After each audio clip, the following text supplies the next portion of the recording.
On Facebook and YouTube. An ale for me. And for my officers.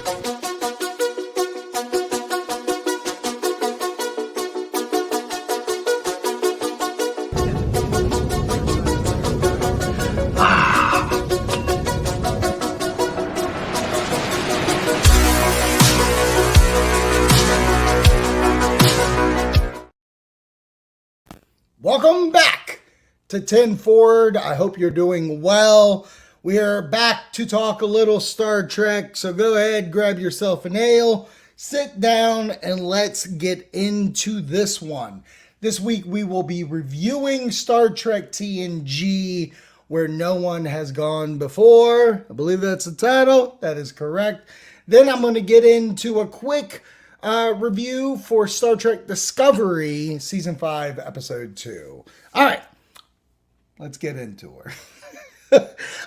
This episode of Star Trek TNG, Where No Man Has Gone Before, is one of the ones that I truly have a good memory on growing up. I feel like this is one of the ones not only did I see originally, but I think I caught a lot of while watching reruns and such.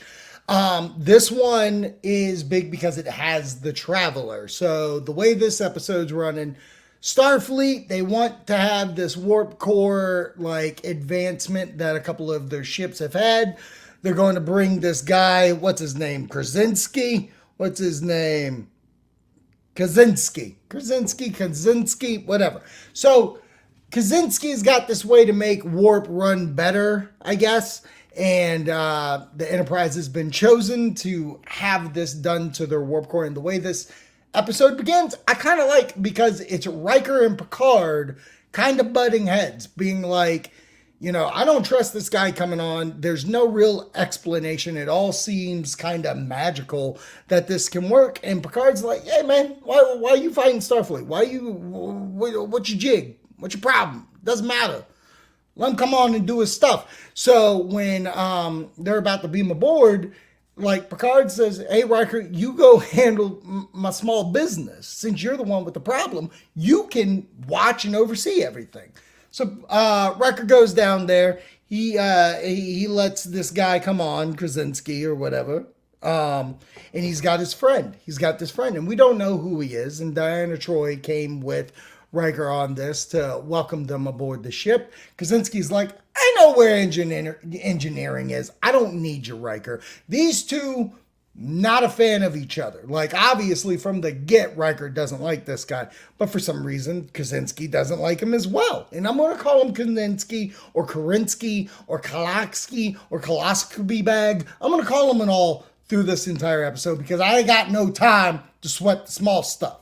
So anyways, Koloscopy Bag comes on ship and he's like, I already know where engineering is. And by the way, I don't like his outfit. Like, he's Starfleet, but his insignia is obviously different. Motherfucker doesn't have a badge like normal Starfleet officers. I don't like this. I don't like this one bit. So anyways, him and his buddy are starting to go down to engineering and, the chief engineer, which we have not been introduced to this guy this entire time. I swear to God, in a previous episode, the chief engineer was a lady. So who is this guy? And why is he like, at first he had an accent, I thought, and I was like, are we just Scotty ripping off now? Is that what we're doing? But it seems he loses this while the episode progresses. So we get into like what's going to go down. The guy, Krasinski, is sitting at his post and he's like, all right, let's try this bubble. While his buddy is at a different station and Wesley's there. And Wesley's like, oh, yeah, let me see. No, try to work it this way. And the special guest, he's got an eye on Wesley. Now, sexual or not, I don't know. I don't know how we're trying to play it with this guy.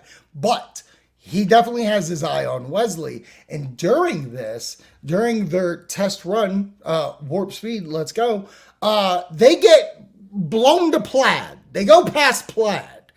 And no one really understands why. Wesley notices this guy starts phasing in and out, and doesn't say anything. But obviously, this guy's got some special abilities that can do such. So we shot past not one galaxy, but we're in the next galaxy now. We're 300 years away from Starfleet. And that's when we just get into the episode. Credits. Let's go. And kind of blows me away because I feel like Star Trek's mainly this. Like, you are put in a situation that, like, in any other terms, you would freak the frick out. Like, if you would tell me, oh, by the way, we're 300 years away from home and you ain't going to see your kids or your wives or any of that, that would freak me out. I'd be a lunatic at that point. But in Star Trek world, I guess, like, oh, there's a chance we'll fix this, no problem, because that's what we can do here in Star Trek. So they have a meeting. Coloscopy Bag comes up and he's like, look, listen, this is crazy. I know shit got weird. We're almost able to see this fucking star get born. Don't you want to study the star? Aren't we Starfleet this. And Captain Picard's like, nah, dog, we need to get home. We can send somebody else to do this. So let's get us home. And then there's this interesting scene where I feel every single person on the bridge of this ship gives some kind of note to Captain Picard. Like, Tasha Yar, Captain, this is a security problem. We need to get home immediately. We got to figure this out. Worf, Captain, everything's going weird. Shit's awry. I don't know what we should do. LaForge, Captain, should we study this? Because Starfleet would be down if we brought it home some new knowledge. Data, Captain, I really do think we could study this star and it would be good for the Starfleet.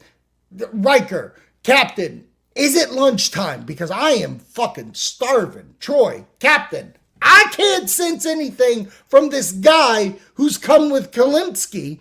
So we got to figure something. So, like, that entire scene was weird to me that everybody had a voice. But ultimately, they have to get this shit solved. So they go for it again. Something goes super right. Like, they don't even get to warp 1 on this try. And the guy who keeps phasing in and out, Riker finally sees. And then he ends up being sick. And they end up like 10 billion light years away. And like, space don't even look right. We got like floating orbs and stuff around them. Everything's blue. I mean, everything's just gone wrong in this situation. But at this point, everybody starts having visions. Like, they start thinking of things. Like, Tasha Yar sees like a pet of hers when she was captured and, a different time. Worf sees this ugly pig dog that was his pet on his Klingon planet, but you can see how happy he got. Picard, he's seeing visions of like the turbo lift opening and he's about to just get into space. So like, all these fears and stuff are happening. We find out that this guy is called the Traveler and he's able to travel and like he's hitching a ride on each like starship and Coloscopy is using him as well. So like, yet again, we're like a humanoid's going to use a fucking person they don't know for their own bidding. Like, we got Zahn 2 over here with Coloscopy. And so he's sick. He's down for the count. Wesley's concerned about him. He's in sick bay. And everybody's gathered around him. And they're like, we need one more. We need him one more goddamn time. Can we please get him? Can we fucking do this? So the Traveler's like, I can't. I will. I must. I have to do it. So he's willing to do this. But he asks everybody to leave. Hey, I got to talk to Captain Picard alone. And he's like, look, Wesley's special. Wesley's going to be a special guy. He can't know that he's going to be special, but you got somebody on your planet, Mozart, like he was a brilliant kid writing music and stuff like that. That could be Wesley. Oh, I'm about to faint. We got to get shit going. So we don't learn any more about that, but we know Wesley's special. And in previous episodes, we've obviously seen that Wesley's special with the way that when he's drunk, he's just opening force fields where you can't get into engineering. So yeah, if he's a functional alcoholic, he can definitely do some shit when he's sober. So then from there, Traveler gets down there, and it's all so powerful. Like, he's trying to get it done. And Captain Picard's like, everybody use your thoughts. Like, give good, positive thinking to the Traveler because we need it. And think of good shit. Like, don't be Ray from Ghostbusters. Don't think of Stay Puft the Marshmallow Man. We need some good thoughts, okay?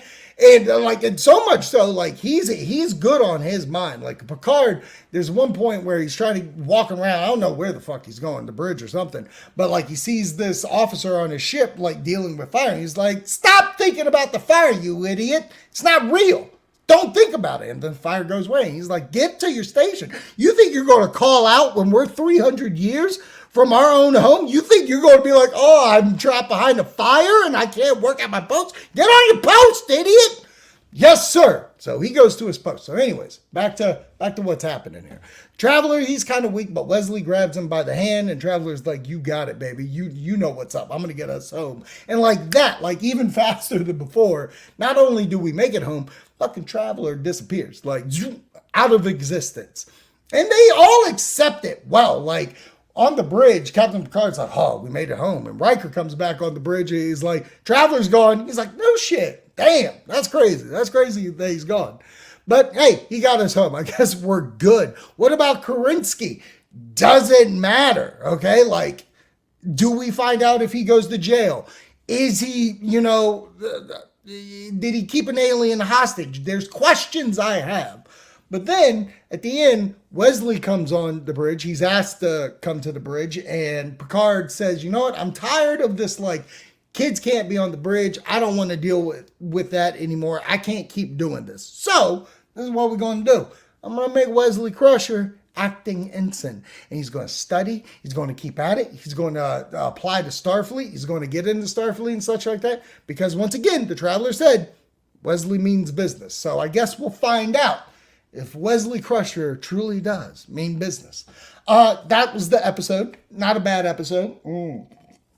Actually think one of my favorite so far, probably my second favorite, what I've watched of the first season. Like, obviously people have problems with the first episode of how, like, disconjointed of a premiere, but I had a fun time with that. Obviously I love my drunken episode. So yeah, I would say this is, from drunken to this, is probably the two best episodes of Star Trek The Next Generation. So we'll be back next week with another episode. Let's see how we follow that one up. But let's get into Star Trek Discovery, Season 5, Episode 2.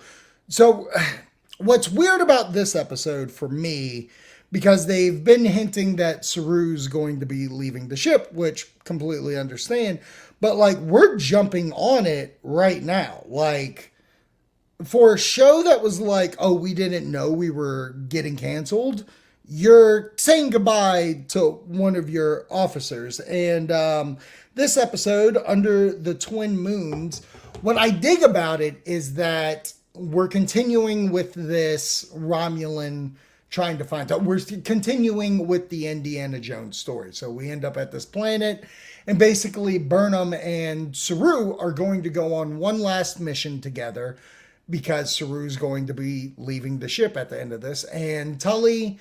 Tully, what the fuck is her name? Yeah, Tilly. My bad, Tully. Tilly is once again on the ship, and they do this very, like, tell your cadets thank you for coming on this mission with us. That'd be fucking stupendous of you. And I like it. Don't get it twisted. Like, I think she's very integral. Is that a word? Sure it is. To the crew. And when she was missing last season, except for a couple episodes, there's obviously something's missing. But I enjoy this one. I like the mission that Saru and Michael Burnham go on. Book has some stuff where he's trying to get a hold of the people that stolen this Romulan item that they're trying to get. And he sees a video of them, and he notices familiarness of one of them, and he looks at, like, a de-aged version, and it's someone he knows, someone like family. So it's a family member that he knows, and he's never known his family. So this is kind of big. That's where we leave on him, which is kind of nice.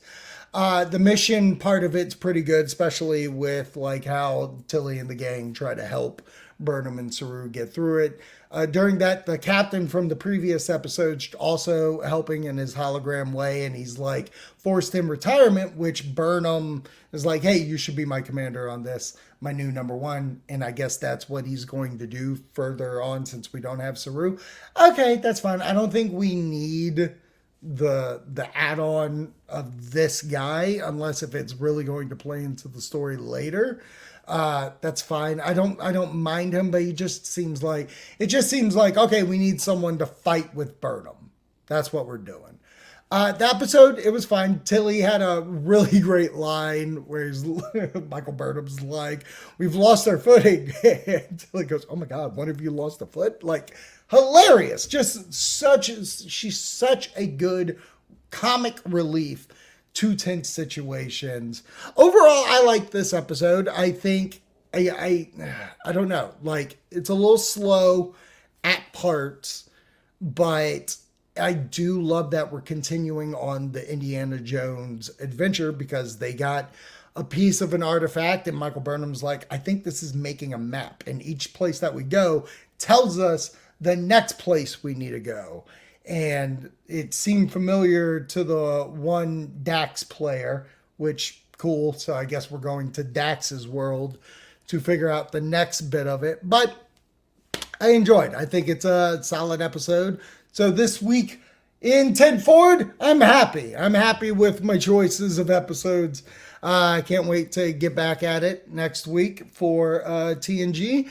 Episode 3, and if you've noticed, I'm staying a couple back in case if you want to catch up. Like, I'm not doing the newest episode of Discovery until probably we get closer to the end, and then I'll just do a full-on season review, finale review, and such. So if you haven't caught up with it yet, you still have a chance. I'm a couple of weeks behind. This is just episode 2. Episode 4 airs on the Thursday this drops, so you got time to catch up. So anyways, thanks for watching. Make sure you subscribe to the Thrill Me Podcast Network for all these 10 Forward episodes. We're on podcast feed if you don't want to do the whole visual thing. If you want to listen in your car or when you're exercising or going on for a brisk walk, you can do it there. So thanks for listening, watching, doing whatever you do. So cheers.